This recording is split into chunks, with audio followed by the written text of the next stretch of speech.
never give up on yourself. You know, we've all done some pretty horrendous things that we would regret or we would never, obviously never do again. And you have to look at why we did those things. What is it that motivated us? And you know, it was always something on the outer. Wanting someone to like us, getting rid of someone, wanting their stuff or their money, wanting their position, their fame, you know, just mind things, getting us, that's keeping people in a state of poverty. And to me, a poverty consciousness, and always they've said, oh, the poverty consciousness and religion is really good. No, so then someone has to have the wealth consciousness that would be then, of course, the big, you know, the Catholic Church, of course, because they got all this goodies, they got all this stuff, got all the rules, made all little paper things, you know, called the papal. So that's, anyway, they've got all the stuff. And then the other people, you got to be happy you're poor, because then you keep serving and giving in church, and we get richer and richer and richer. Because why? And nobody actually thought anything about it, because, oh, they're representatives of God. Well, so are you. And when you get that, you don't need to have someone between you and the divine, because the divine is with you all the time. You're part of that. And one of the ways you can recognize that is you have compassion for others. You actually really want to help others. And you actually care for them. And you want to be careful. Don't go into empathy, because then you take on their pain and their suffering as if that's going to help them. It does not. It just adds to the suffering level. And you want to go above that pain pleasure kind of a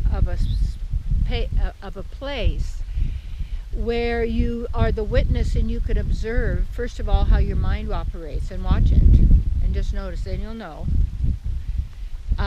Make that a real purpose there to do that, and how you function like that, and what triggers you, what knocks you off, and you know what your story is, what you've been using, da-da-da-da. Begin to notice that whatever you've been taught or learned more than likely is not true. And there is an absolute truth. And that absolute truth is who you are. And the absolute truth is the divine, is God, is the supreme being. And that if there's many beings, there have to be a supreme being. And the supreme being in this false reality is someone who lords it over others. But in our sense of the divine, it's what we are all, who are and what we are all part of, that we are sourced from, that we are also feeding back into in this ever ongoing love affair. And we need to practice that now. And what happens is when people live in the fear zone and they get into difficulties, I wanted to write this down, they start describing all their handicaps and all their reasons why and all their excuses. And they don't make effort in the direction of where they want to go. And that's what I've learned. You know, people can say, oh, I'm really sorry, please forgive me, I'm really sorry. Well, first of all, I'm not angry at anybody, because what am I going to be angry and hate you for? Because that's just going to hurt me. But I could notice, do I want to be around you or not? And that means, because we tend to take on the consciousness of those that we are with, because that's part of our nature. We're very receptive. And it's also a wonderful quality, because it keeps us open-minded and growing and learning and creative. And yet we also have to have what some would call the masculine, and the other being the feminine, if you want labels and names, but they're aspects of ourselves. And these are, and yet they're just aspects of those aspects, are parts of us expressing, you see. And when we buy into the ignorance of who we are, and agree with all of the limitations and the lack, and all, like, say, you know, people say, well, money doesn't grow on trees. Well, yeah, it does, made of paper, and you know, and gemstones that, who knows, could have come from giant, I kind of interested, trees, or giant mountains or wherever they came from, or veins, maybe a liquid. I don't know. It is interesting. And then this reality is a copy, but not even a copy. Yes, I like a copy of another reality, and that reality is in our heart. It's where we really come from. It's who we are. And that does not mean it's a void. No.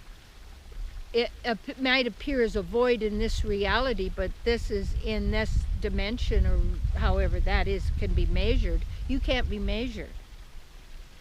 And so there is the beauty that is here, obviously, is a creation, because it has a beginning, a middle, and an end, as cycles of time, we call that, you see. And where something begins, it continues, and then it ends. And something else begins, it continues, and it ends. But you see, we can watch that and we can observe that. But when you also get into start to realize some of your past lives, whether that was really your life or something you accepted or something else, you still had this experience. And that experience, you have to take a look at what that is and what that was, and how we have over our experiences in the time game.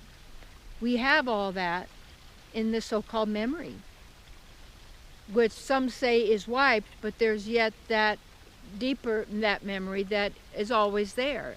And there is that need, in a sense, to be home, because you're even born into the family going, how did I get with these people? Where'd they come from? We're all so different. We're not like, well, yeah, that's part of how we all are. That's the way it goes. We're not cookie cutter, and if you are, there's something weird. So what happens is when people just, start giving reasons and excuses because it runs in the family, or of the, all of these things that we're using as our excuses to limit ourselves and to keep ourselves in a state of lack, a state of fear, self-doubt, and using this continually to hold ourselves in.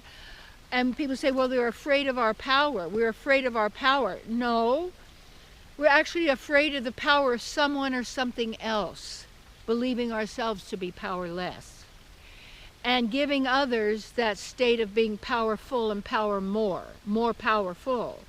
And yet all living entities, we are equal in who and what we are as part and parcel of the divine. And yet when we give our power to someone else to make them the author of our lives or the Lord of our lives, rather than that inner divine, the word Lord also means law, in a sense, and a law would be like the impersonal aspect. And then if you have the impersonal, you do have the personal. So you have the personal and the impersonal aspects. You have, say, love as the personal, and the law, or how life operates, or how it is being produced or generated in this reality, is called the law, or the principles of this manifestation, this creation.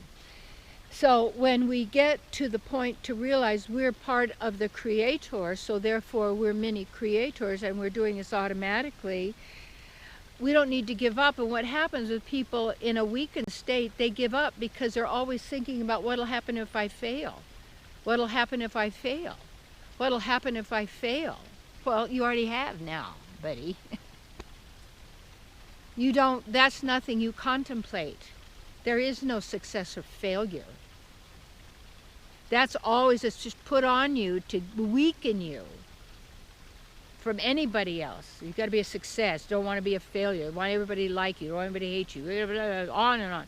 All right. So, and then those who blindly believe in the destiny from their astrology or their psychic or anybody else, yes, these have a place and they have a function and certain things, and they could be tools and steps, but you don't give your power to any of those. The stars, really? Any of them.